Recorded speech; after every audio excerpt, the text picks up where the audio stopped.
Good morning, good morning, good morning, gorgeous rock stars. How the devil are we? Happy Friday.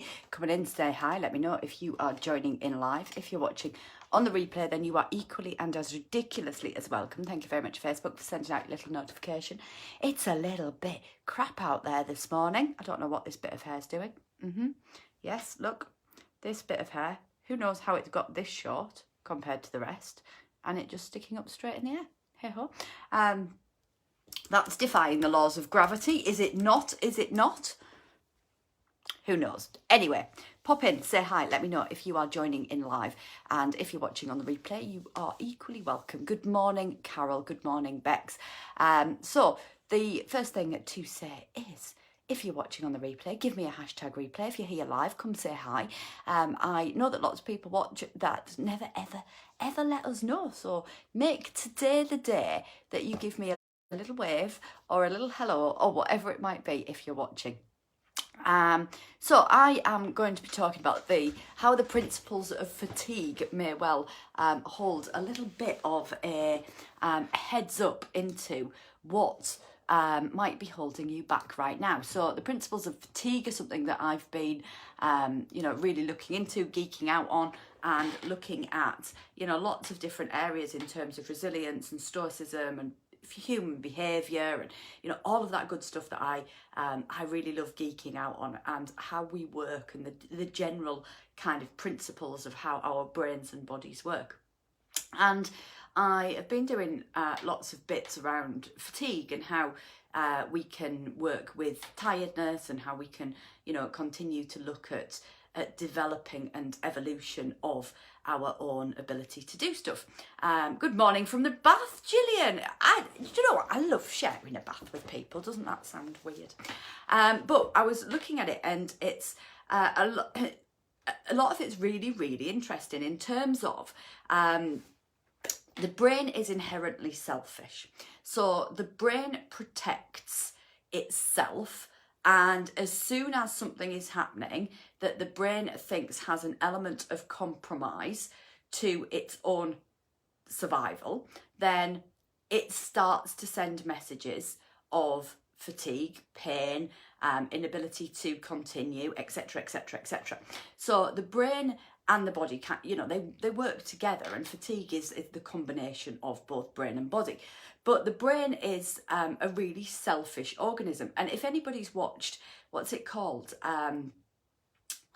What's the Disney movie called, where they're all at the control center of the brain, and there's fear and there's this, that, and the other. Now your brain is a little bit like that, to be fair, in terms of how it will try and deal with different things. The brain worries about survival of all sorts of different elements, and on a fatigue level, what it's doing is it's worrying about running out of energy. I could get really geeky about it, but it's worried about running out of energy. It's worried about maintaining heart rate. It's worried about maintaining temperature. It's worried about all of these different elements that obviously ultimately compromise the brain's capacity to actually survive, live, and continue to move forward. Inside out, that's the bugger. But I was reading a bit from Tim Noakes, and what he says is that fatigue is merely an emotional expression of the subjective symptoms that develop as subconscious controls wage a fierce battle against the conscious mind to ensure that the conscious ultimately submits to the superiority of the subconscious. Whoa! Doesn't that sound complex and complicated? That just sounds like poof. So what he says ultimately is that the fatigue, and I might change this to fear. I might change this to you not cracking on with your work. I might change this to you not looking at things that you can change in your life. That word fatigue we can replace with lots of different things. Fatigue is a bugger and a time and productivity thief. Yeah, it is. But if we look at it, whatever we change that word fatigue to, it's merely an emotional expression of the subjective symptoms that develop. So that might be you shit in your pants, it might be you feeling scared, it might be a level of anxiety, it might be, it might show up in many, many, many different formats that develop as these subconscious controls wage a fierce battle with the conscious mind.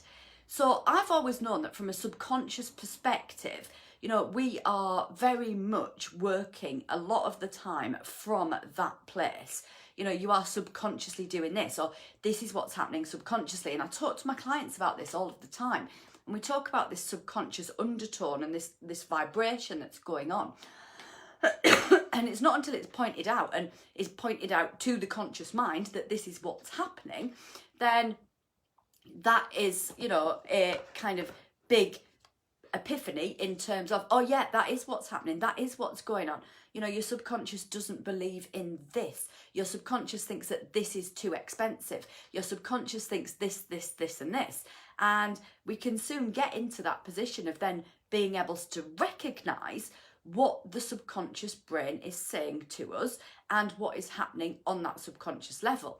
So as it says, you know, subconscious is something that we're doing without actually being present and being in the thought path of it.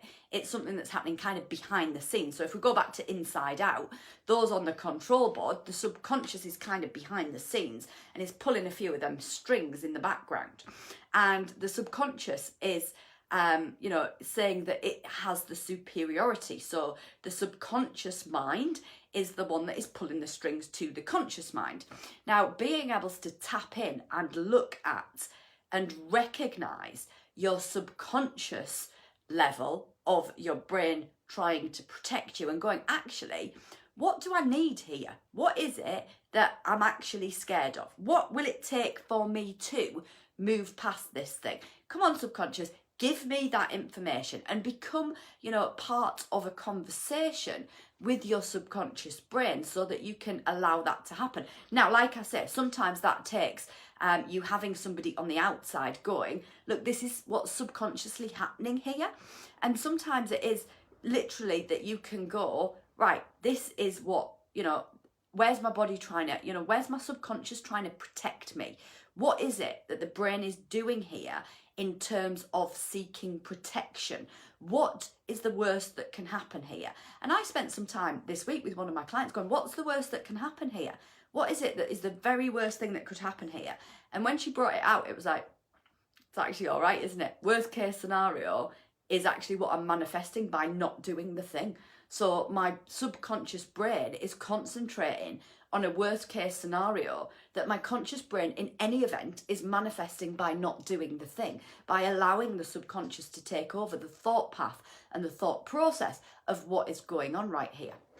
I get fatigued when I've got to do something I really don't want to. So yes, I've never thought about fear being a massive part of it. Well, you know, there isn't the science there, but it was just really interesting when I looked at it.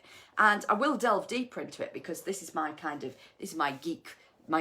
area, because mindset and being able to work with the mind is, you know, the most interesting area for me, and being able to do that. Sometimes it becomes such an ingrained habit, so you go along with the subconscious, but I definitely need to challenge my anxiety more and recognise what's happening in the moment. Yeah, and I've worked with lots of clients who have, you know, really kicked their anxiety to the curb by looking at the ways that we think, by looking at the ways that we behave, by looking at where we are as, you know, our autopilot settings. So the subconscious has created those autopilot settings to some degree.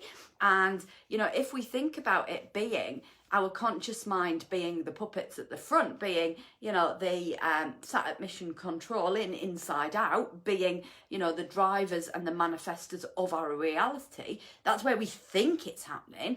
But actually, who's pulling the strings behind that is the subconscious mind. Now, the subconscious mind obviously is happening without thought, is happening in the background, is not something that we are, you know, actively seeking out.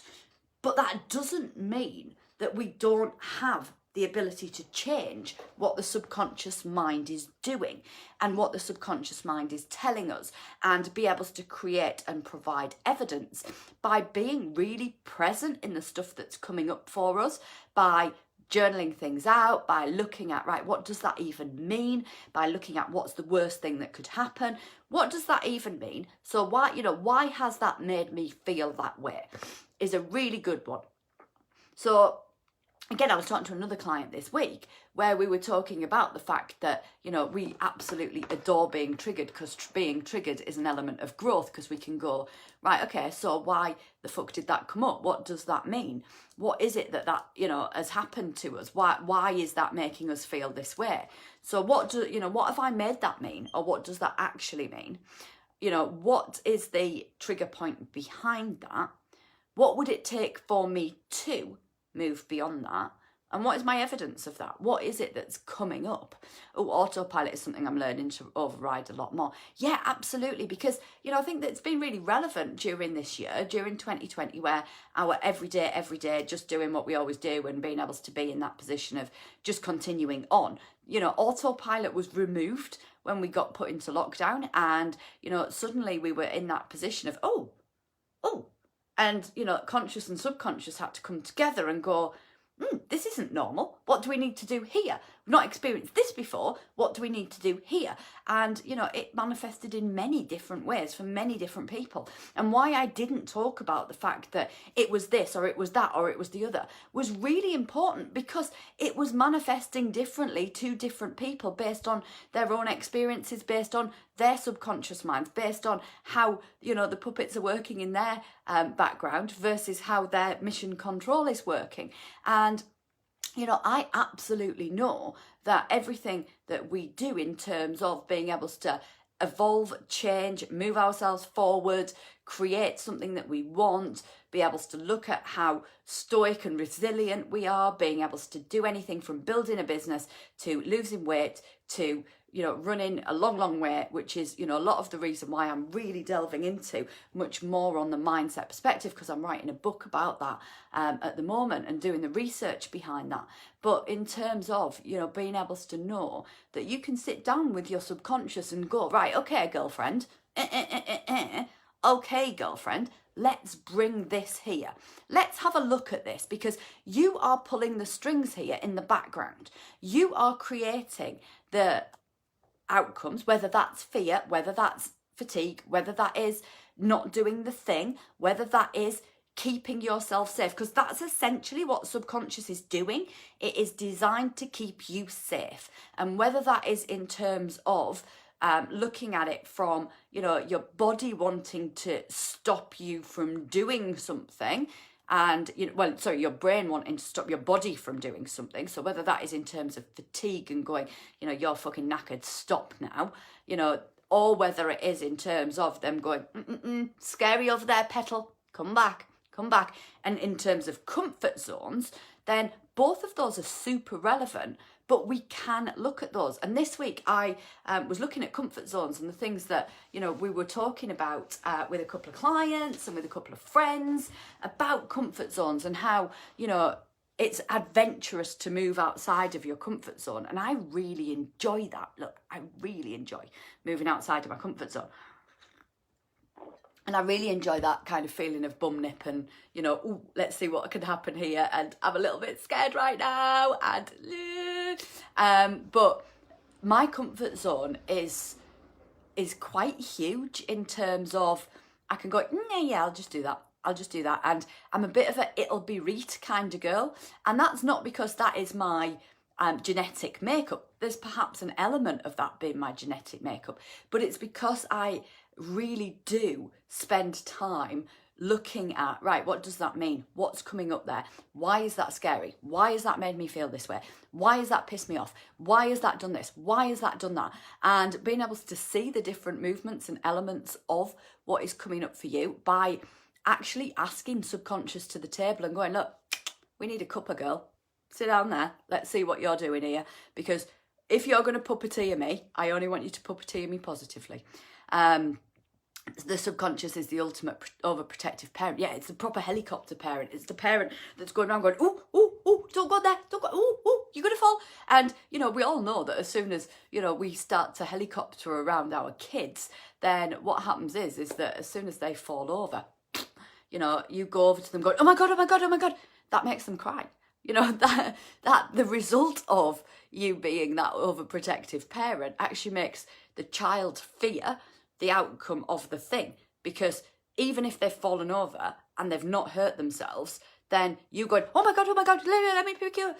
They will then cry as a result. You know, I learned that really, really quickly, particularly with Maggie, because if she did anything and if you didn't react, she was fine and she was absolutely dandy and she'd pick herself up, she'd crack back on. If you then fussed, she would be in tears, it would be a catastrophe, it would be the worst thing ever, So, you know, she will have learnt a level of stoicism from that and resilience from that, in terms of she can decide whether internally herself, whether that is an issue or it isn't an issue. And there we go into the peer element of how the subconscious can be brought together, and how you can then look at, oh my God, they think that this is scary, so therefore that must be scary, so therefore I must do this, and therefore this must happen, yada, yada, yada. So we can make sure that we are looking at that in a very different way, in a very different element. Gillian says subconscious mind's only purpose is to keep you safe. Yeah, absolutely. It's under absolutely no obligation to make sense of the conscious mind. One of the reasons why insidious exposure to external fear programming has been so impactful. Yeah, I agree. And, you know, like I said, the brain's primary function in terms of, you know, what it's there to do is it's there very selfishly to protect itself first and foremost. So it wants to make sure that the rest of your body and the rest of you is functioning in a state of homeostasis, so that everything is dandy and fine, everything is working properly, everything is okay. So if you go into, you know, a massive amount of fear, then what that's going to do is it's probably going to increase your heart rate. So that is probably going to then create a situation whereby the brain is going, oh my God, cardiac situation here, back you come. You know, if it makes you a little bit hot and sweaty, it's going, don't know if we can regulate the body temperature. Come back. And, you know, it can be in terms of massive amounts of physical activity, but it can also be in terms of you stepping outside of your comfort zone and doing very different things. I've been reading Happy by Darren Brown. He talks a lot about stoicism. It's been fascinating. Oh, I might have to read that. Might have to have a look at that for my research. So that is what I'm going to tell you today. Me and James just say, get up, you're fine. Yeah, so do we. Different research is looking at 3 brain, head, heart and gut. Most neurotransmitters are created in the gut. Yeah, absolutely. It's really interesting. It's a really interesting subject. So I just want you today to think about the fact that, you know, your subconscious mind is there to keep you safe. Your subconscious mind is there to make sure that you don't get into strife. Your subconscious mind is there to try and ensure that you are absolutely fine and dandy. And the American Army, I believe it is, or Navy, or some kind of military within America, use it and call it the 40%. And when your mind thinks you're done, you're only 40% of the way there. So that's a really kind of interesting phenomenon, in that your mind will start to pull you back when there's 60% more capacity in you in any event. So go out there and do something fucking marvellous today. Bring your subconscious mind to the table. Tell it that it's only pulling the strings if they're positive strings, and let's crack on with our Friday. I hope that you found that super interesting. If you've got any questions, throw them in, let me know, and I will make sure that I answer them for you. And if you want to get hold of me by messenger, you're more than willing to. I'm more than happy for you too. Have a gorgeous day, and I'll speak to you all really soon. Bye.